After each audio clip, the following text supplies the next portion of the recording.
अगर आपने CUET के लिए कुछ भी नहीं पढ़ा है ना, तो मैं इस वीडियो में ऐसी तुक्का ट्रिक्स बताने वाली हूँ जिससे आप बहुत अच्छे मार्क्स स्कोर कर सकते हो। देखो यार, मैंने भी अपने टाइम पे बहुत सारी ऐसी वीडियोस देखी थी, एंड जिन भी वीडियो से जो भी मुझे टिप्स अच्छी लगी ना, उन्हें मैं पर्सनली अभी तक यूज़ करती हूँ, एंड ये मेरे लिए हमेशा काम आती है, एंड वही सारी टिप्स मैं आपके साथ शेयर करूँगी। सो मेक श्योर कि आप चैनल सब्सक्राइब कर लेना, क्योंकि मैं आपके साथ अपना सीक्रेट शेयर करने जा रही हूँ। सो चलो, विदाउट वेस्टिंग एनी टाइम जल्दी से बता देती हूँ क्या क्या ट्रिक्स है। फर्स्ट ऑफ ऑल, जो आप ये वीडियोस देखते हो कि ज़्यादातर आपका बी ऑप्शन राइट होगा या फिर सी ऑप्शन राइट होगा, एंड मेरी फीड में तो ऐसी ऐसी वीडियोस आ रही हैं जहाँ पे बताया जा रहा है कि फर्स्ट 15 क्वेश्चन में आपका ए ऑप्शन सही होता है, फिर नेक्स्ट कुछ क्वेश्चन में बी होता है, देन सी, फिर देन डी। पता नहीं क्या लॉजिक है। तो लेट मी टेल यू, जब भी आपका कोई भी CBT एग्जाम होता है, वहाँ पे आपके क्वेश्चंस एंड ऑप्शन सफल्ड होते हैं, वरना आपके लिए बहुत ईजी नहीं हो जाएगा चीटिंग करना। जो आपके में क्वेश्चन 1 है, हो सकता है सेम क्वेश्चन किसी के में क्वेश्चन नंबर 10 हो। सेम वेज में आपका जो ऑप्शन नंबर 1 है, वो किसी में ऑप्शन नंबर 4 हो सकता है।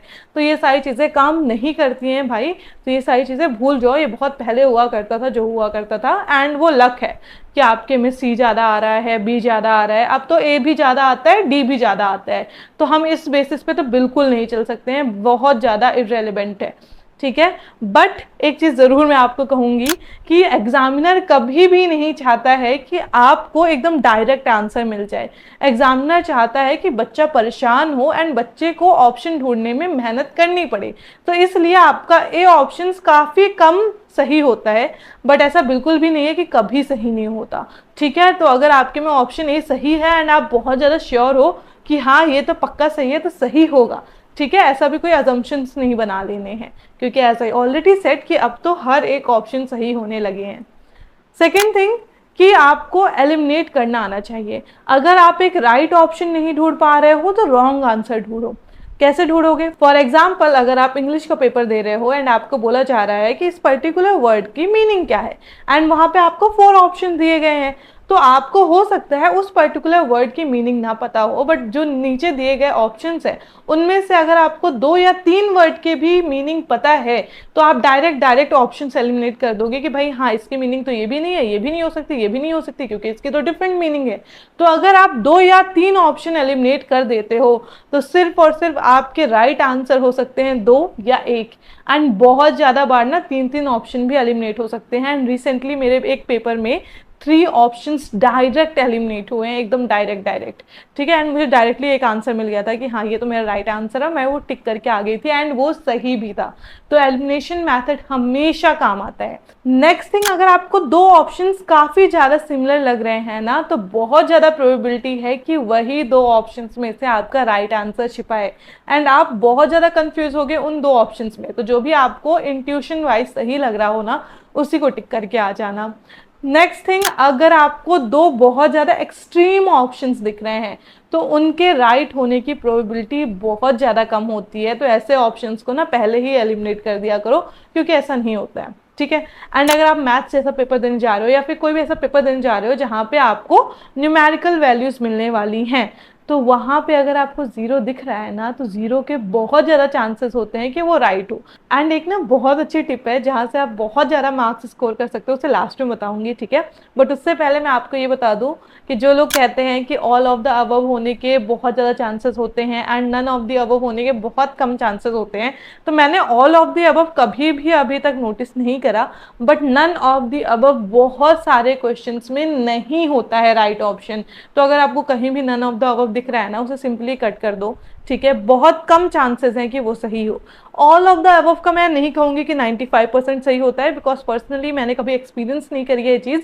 बट एक चीज़ जो मैंने एक्सपीरियंस करी है ना, वो ये है कि अगर आपको 4 ऑप्शंस दिए गए हैं, ठीक है, उनमें से अगर आपको ऐसा बोला जा रहा है statement A is correct, only statement B is correct, या फिर A and B is correct, या फिर statement A B C is correct, तो जहां पे एक से ज्यादा ऑप्शंस हैं, for example statement A and B is correct, वो वाला ऑप्शन सही होने के ज्यादा चांसेस हैं। Only A, only B, only C, only D, ऐसे वाले ऑप्शंस ज्यादातर गलत ही होते हैं। तो यहां से भी आप एक ऑप्शन या 2 ऑप्शंस डायरेक्टली एलिमिनेट कर सकते हो, ठीक है। एंड जो सबसे मोस्ट इंपॉर्टेंट ट्रिक है, जो कि बहुत सारे लोगों को पता भी होगी शायद, एंड ये सच में काम करती है, एंड मैंने जैसे आपको बताया कि एक रिसेंटली पेपर में मैंने एलिमिनेट करके ही डायरेक्टली सही आंसर निकाल दिया था, उसी सेम पेपर में मैंने 4 क्वेश्चंस में ये चीज़ लगाई थी एंड मेरे 2 क्वेश्चन सही हो गए। यस, ऐसा होता है। सो देखो ये ट्रिक बेसिकली क्या है, एक बार अपना पेपर एनालाइज करना। आप हवा में मैं नहीं बताऊंगी कि कुछ भी मार्क कर दो, ठीक है, आपको पेपर अपना एनालाइज करना पड़ेगा। अपने पेपर में आप एनालाइज करके ये देखो कि आपके पेपर में कौन सा ऑप्शन ज़्यादातर सही हो रहा है। अगर ए सही हो रहा है मोस्ट ऑफ द क्वेश्चन में तब भी ठीक है, बी हो रहा है, सी हो रहा है, कुछ भी सही हो रहा है, जो भी मेजॉरिटी ऑफ क्वेश्चन में सही हो रहा है, ठीक है, उससे आप लगातार 4-5 क्वेश्चन में टिक करके आ जाओ। फॉर एग्जाम्पल आपसे लाइन से 5 क्वेश्चन नहीं बन रहे हैं तो 5 क्वेश्चन में वही सेम ऑप्शन टिक करके आ जाओ जो आपका मेजॉरिटी ऑफ क्वेश्चंस में सही ऑप्शन आ रहा है, ठीक है। एंड अगर आपके 3 क्वेश्चन भी सही हो गए यानी आपको मिले कितना +15 एंड गया कितना -2, यानी आप स्टिल 13 मार्क्स गेन कर सकते हो। एंड अगर आप अटेम्प्ट ही नहीं करोगे तो आपको मिलेगा कितना 0। एंड यहाँ पे तो कॉम्पिटिटिव एग्जाम में एक मार्क्स मैटर करता है।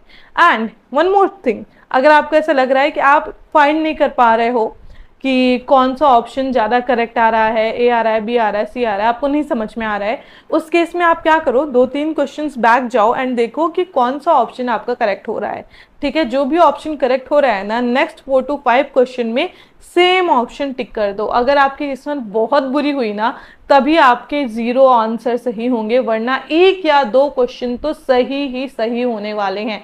एंड सोचो अगर आपने 5 क्वेश्चन में भी ये ट्रिक अपनाई एंड 2 क्वेश्चन भी आपके सही हो जाते हैं तो आपको मिलेगा कितना +10 एंड माइनस कितना होगा 3, तो आपको स्टिल +7 मार्क्स मिल रहे हैं।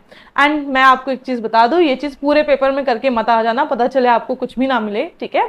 जब भी उठाओ हमेशा 4 से 5 क्वेश्चन कंटिन्यूअस उठाओ। And one most important thing, अगर आपका पेपर काफ़ी हद तक अच्छा जा रहा है, आपसे 1 या 2 क्वेश्चन नहीं बन रहे हैं, तो अवॉइड डूइंग तुक्का, क्योंकि आप ऑलरेडी बहुत अच्छे स्टेज में हो, आपको तुक्का उक्का की ज़रूरत नहीं है, ठीक है। ये तुक्का वगैरह तब काम आते हैं जब आपको 10 क्वेश्चन नहीं बन रहे हैं, 20 क्वेश्चन नहीं बन रहे हैं, क्योंकि अगर आप नहीं भी करोगे तब भी आपको कुछ नहीं मिल रहा है।